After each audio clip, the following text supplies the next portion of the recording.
11 janvier, conversation entre l'alchimiste et l'ange du jour, Citaël, demeure philosophale, volonté constructrice. L'alchimiste demande, Citaël, parle-moi des inconvénients de la voyance. Citaël répond, que la paix soit avec toi.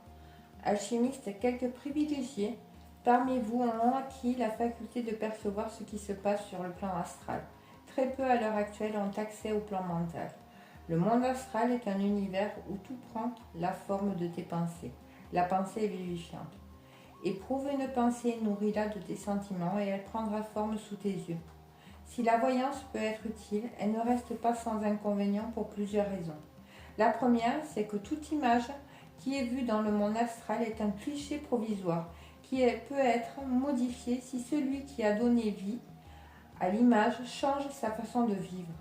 La deuxième, c'est que si le voyant n'a pas un minimum de discernement, il peut induire en erreur son client en confondant sa propre création mentale et celle de celui qu'il cherche à aider. La troisième, c'est qu'il peut suggestionner le patient en l'amenant à créer effectivement dans sa vie des événements qui n'étaient en aucun cas programmés. Alchimiste, ce que voit le voyant, le plus performant est le résultat de ta pensée, de tes sentiments, de tes actions. Si tu décides de changer ta manière de penser, si tu changes la nature de tes sentiments et si tu changes tes actions en faisant en sorte que le désir d'être utile à l'humanité devienne désormais le mobile de tes œuvres, je te promets de réaliser dans ta vie ce que disent ces paroles. Aucun malheur ne t'arrivera, aucun fléau ne s'approchera de ta tente, car il donnera pour toi des ordres à ses anges pour te garder dans toutes tes voies. C'est moi qui ai inspiré à David ces belles paroles. À ton tour, je te fais cette même promesse que je n'ai jamais trahie.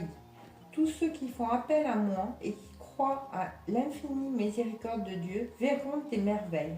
Et tu n'auras plus besoin de m'invoquer pour te protéger contre toutes sortes d'adversités, contre des bêtes féroces, car je serai toujours là pour t'assister et protéger.